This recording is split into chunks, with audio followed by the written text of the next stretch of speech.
intense armed conflicts between states, governments, societies, or mercenary groups. It is generally characterized by extreme violence, aggression, destruction, and mortality due to regular or irregular military forces. While some war studies scholars consider war a universal and ancestral aspect of human nature, others argue it is a result of specific socio-cultural, economic, or ecological circumstances. But, besides the cause of any war, anyone can agree on one simple thing. Any kind of war is terrible and should not even occur at all. But the problem is that all throughout history many wars have occurred, on many different occasions. Each one is different from all the others, but there is one thing that they all have in common. They cause deaths, pain, and destruction whenever they happen. That is an obvious and sad fact. Despite that, lots of different people have always been in favor of them. Usually, those are the people that are greedy, the ones that crave riches and destruction. The ones that will stop at nothing if they don't get lots of money and power. But it's not just these kinds of people that accept any kind of warfare. There are also those that have to participate in order to protect their hard-earned livings, to protect the freedom of their countries. And that is a very usual phenomenon all throughout history. There is even a myth about wild, powerful women that excel at warfare. That, of course, is the legend of the Amazons. The myth says that they were the most powerful women ever. In the ancient times, they were said to be a tribe of independent, mighty women who had rebelled against the man-dominated society. They used to live in isolated places, exclude men from their society, and make wars against them. Today, we can call them as the first extreme feminists. Little is known about the legendary Amazons, most of which is taken from myths. Only a few historical facts have been discovered to prove the existence and development of an Amazon culture.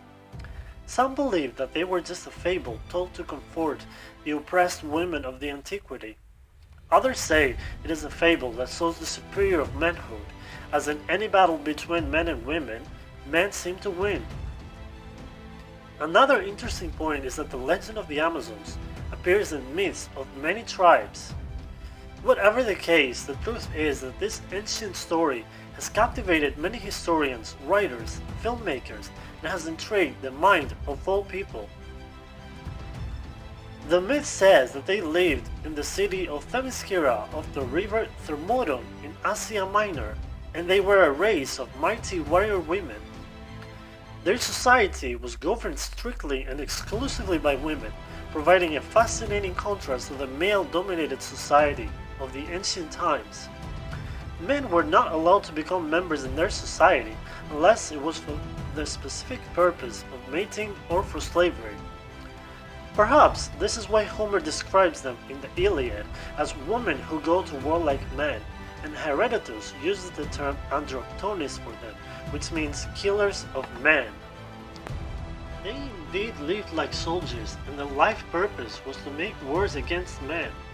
From childhood, the girls were taught the nuances of warfare. The bow and arrow, the libris, which is a kind of double-edged axe, and a shield in the shape of a crescent were their weapons. The Amazons were unsurpassed skillful and excellent as horse tamers and riders. Peculiar, but perhaps justified from the Amazons' perspective, was the removal of a girl's right breast.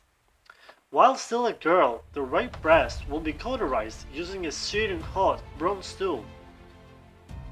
It was thought to be a necessary evil to mutilate and remove all possible hindrances to using a spear or drawing an arrow.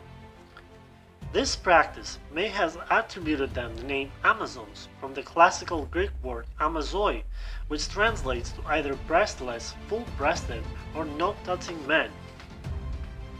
Full-breasted appears to be a paradox, but that is precisely how the Amazons have been depicted, whether in sculptures or paintings. These women were more in tune with warfare than with feminism.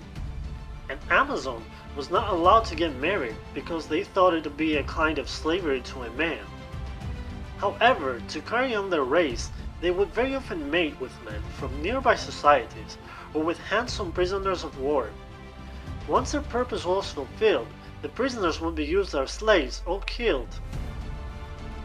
A male offspring suffered a fate akin to his father. If a boy was born, their mothers would kill him or send him away.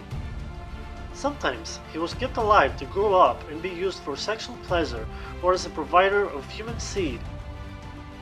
In the contrary, when a girl was born, she was taken care of, nourished, and raised essentially as a warrior, but nevertheless as a fine woman. The modern popular imagination has settled them in isolated forestal regions where they could protect themselves from man invasions, and has dressed the Amazons with leather clothes that cover a few parts of the body. However, in the ancient ceramic vessels, they were depicted wearing long dresses that reached the knee. The moon, since time immemorial, has been the symbol of everything that is feminine and beautiful. The Amazons were not just beautiful women who led an untamed life. They also used to worship the moon. Their name may have resulted from contact with the ancient Circassians, who were known to worship the moon too. The word Amazon in the ancient Circassian language meant Moon Mother or Mother of the Forest. The gods that the Amazons used to worship were related to their beliefs and ideals.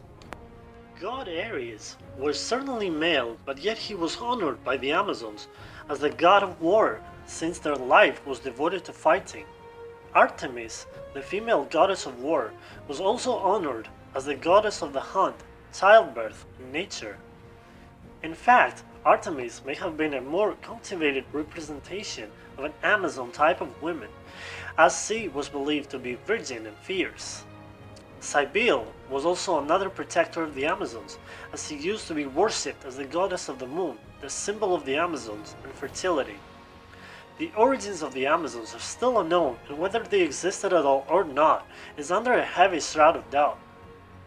They may have lived in Libya, the Anatolian peninsula of modern-day Turkey, or in the Black Sea region. The Amazons may have been a purely fictitious race concocted by the male-dominated society of ancient Greece to further boost their inflated ego. We really cannot result in certainty whether this race really existed or not. What we can say for sure is that this ancient race reminds us of the modern feministic movement and sexual deliberation.